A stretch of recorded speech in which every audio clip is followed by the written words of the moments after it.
a sua trajetória no direito e o que te motivou a seguir nessa área? A minha trajetória no direito começou com uma vontade genuína de fazer a diferença na vida das pessoas. Eu acredito na justiça social e no poder que o direito tem em transformar realidades.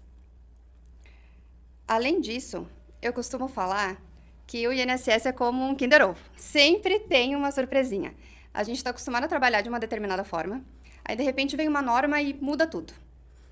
O que exige que você esteja sempre aprendendo. E se tem uma coisa que eu gosto, Bruna, é de estudar. Eu gosto tanto de estudar que eu fiz 5 especializações, e 3 delas em Direito Previdenciário. Regime Geral, INSS, Regime Próprio, Servidor Público e Planejamento Previdenciário. Então, juntou a vontade de fazer a diferença na vida das pessoas, facilitar a vida delas com o meu conhecimento e o constante aprendizado. Muito bem. E às vezes a gente que é leigo acha que é tudo padrão, né? E não busca se informar e não busca um profissional que está nesse movimento, que é tão importante, que é estar o tempo todo se atualizando. Muito bem. Muitas pessoas veem o direito previdenciário como algo burocrático. Como você enxerga isso e o impacto que isso tem na vida das pessoas? De fato, é burocrático. E o impacto é que dificulta principalmente para aqueles que mais precisam. Algumas pessoas pensam que é só entrar no meu INSS, fazer um requerimento, preencher os formulários e está tudo resolvido. Mas não é assim. Então, além de encurtar o caminho, o advogado, ele garante o melhor benefício. Porque existem muitas modalidades de benefícios. Então, nem sempre aquele que você escolheu é o melhor para você. Então, por isso, a assessoria jurídica, neste momento, é tão importante. Entendi. E qual será que é o momento? Porque é tão importante que as pessoas conheçam esses direitos. Pelo que tu está me dizendo, me parece que desde cedo, e a gente acha que não. Eu costumo dizer que a gente não conserta o telhado quando está chovendo. É difícil. Né?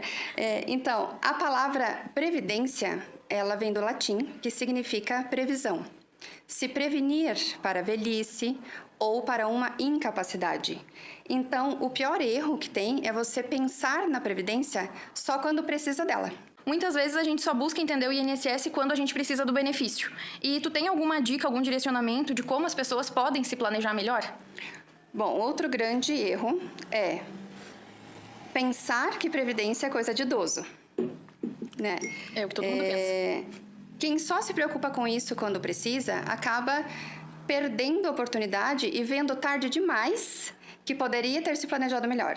Então, a orientação é, começou com alguma atividade remunerada, obrigatoriamente vai contribuir para o INSS, já dá uma olhada lá, entra no meu INSS, verifica se as informações estão corretas, se o valor que eles estão descontando está correto, para poder se programar melhor para uma aposentadoria ou para outro benefício. Então, a pessoa imediatamente, quando começa a trabalhar, já pode ver isso. E, no caso, talvez alguém esteja sabendo disso e está na metade da sua vida profissional. Quando se der conta que é necessário, deve já procurar se informar. Sem dúvidas. E aí, se a pessoa já está... Eu já escutei muitas pessoas, como tu falou, a gente pensa que é só o idoso que procura isso. Se a pessoa já passou do tempo ou já encaminhou alguma coisa, ela consegue talvez entender se ela fez certo? Tipo, existe um momento que seja tarde demais para procurar um auxílio, para procurar um suporte profissional? Eu te digo que tarde demais é quando a pessoa pediu uma aposentadoria, a aposentadoria não era aquela que tinha o melhor benefício para ela, que era mais vantajosa, ela foi lá e sacou. Aí, nesse caso, via de regra, não tem o que fazer. Não tem como ela voltar atrás, via de regra. Então, enquanto ela recebeu o benefício e não sacou, não fez nada com aquele dinheiro, a gente ainda consegue reverter. Mas a partir do momento que ela sacou o primeiro benefício, Já era. aí fica um pouco mais complicado. Entendi. Bem importante isso. E tem um erro mais comum que as pessoas costumam cometer quando o assunto é previdência? Eu te digo que o erro mais comum é realmente pensar na previdência só quando realmente precisa dela. Como eu te disse, a palavra previdência vem de se prevenir, de pensar no futuro. Só que o futuro chega. E nem sempre a pessoa se preocupa com isso antes. Normalmente as pessoas deixam para se preocupar com isso depois. Só que aí não é mais uma previdência. Já é uma emergência. Exato. Nossa, que importante isso. Que importante. Quais são as regras atuais para aposentadoria por idade? Muita gente ainda tem dúvida sobre isso. Eu não sei se porque realmente a gente não encontra essa informação por aí ou porque atualiza, né, de tempo em tempo. Na regra de transição, ou seja, quem contribuía para o INSS antes de novembro de 2019 e passou por esse processo de transição nesse período, a gente chama regra de transição, ou seja, não se aposenta nem pela regra antiga, nem pela regra nova, fica ali no meio do caminho. Ai, meu Deus. É uma regra de transição, tá? Entre a lei antiga e a lei nova. Então, na regra de transição, para a mulher, hoje, a idade é de 62 anos e para o homem, 65. Mais 15 anos de tempo de contribuição. Lembrando que tem algumas categorias especiais, como, por exemplo, professores, pessoas com deficiência, que aí as regras são diferentes. Muito bem. Bom, com tudo isso que tu está trazendo aos meus olhos, que nunca tinha pensado muito sobre isso, na verdade, fica evidente que, de fato, a gente precisa de um suporte. Porque, talvez, como a gente não tem essa educação na escola, a gente acha que por a gente, principalmente quem é CLT a vida inteira, tá contribuindo, a gente nem vê o dinheiro sair, né? Então, talvez a gente imagine que quando chegar no final, automaticamente eu vou escolher a melhor opção para mim. E automaticamente eu vou saber o momento certo também, porque eu já ouvi histórias de pessoas que poderiam ter aproveitado do seu benefício antes e não se informam. Exatamente. Informação é poder. Doutora, tu trouxe muita informação, eu acredito que para algumas pessoas foi a primeira vez que entrou em contato com isso, então tu tem alguma dica-chave, alguma dica de ouro? Por onde a pessoa começa? Soube disso agora? Aonde que eu vou? Com quem eu falo? Por que parte eu começo? Primeira coisa, baixar o aplicativo do Meu INSS no celular ou no computador, verificar a documentação se está de acordo com a carteira de trabalho, a função, o valor do salário que está lá. Dar uma olhada no simulador, mas não confiar no simulador do INSS é muito importante. Verificar o tempo de contribuição no CNIS. O que é o CNIS? É o Cadastro Nacional das Informações Sociais, que está lá no aplicativo do Meu INSS.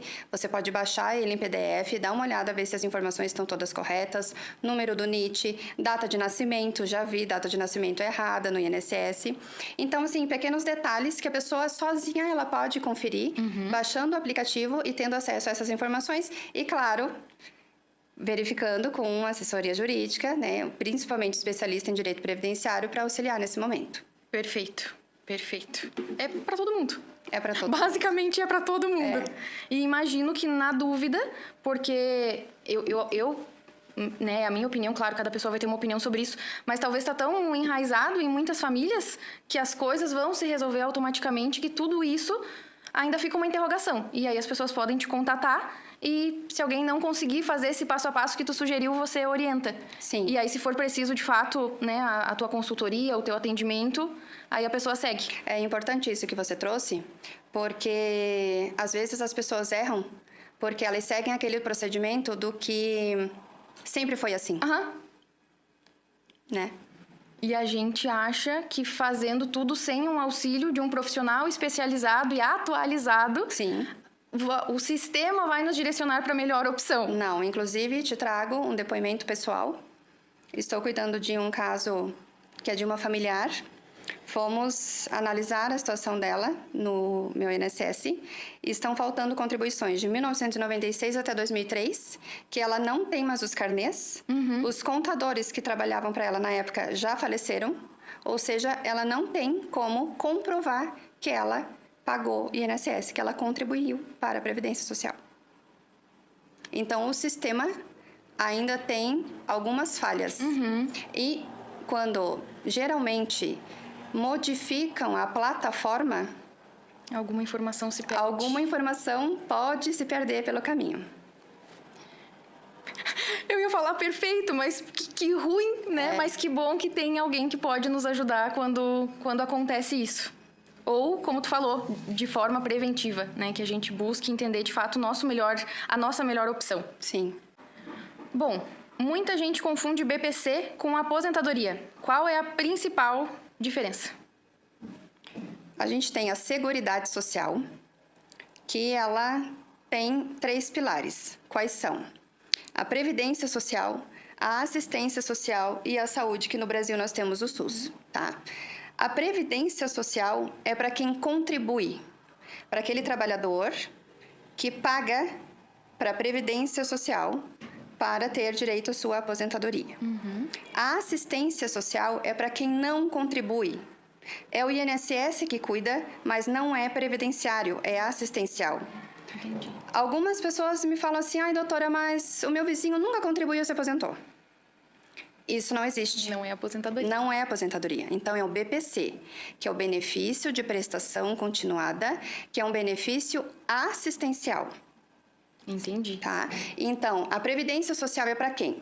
É para aquele trabalhador que paga contribuição para o INSS. Nós temos a pensão por morte, a aposentadoria, o auxílio-doença, tá? Alguns benefícios. A assistência social, a gente tem o BPC. Para quem?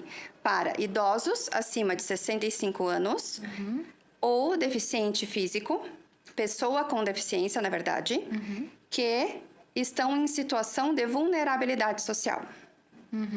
Então, o BPC ele não tem idade. Ele tá atrelado a uma deficiência. Se for a pessoa com deficiência, não tem idade. Se for uma pessoa idosa, aí mais de 65 anos. Entendi. Perfeito. E você auxilia em ambos os casos. Sim, Perfeito. Exato. É que as pessoas acabam usando a nomenclatura errada, né?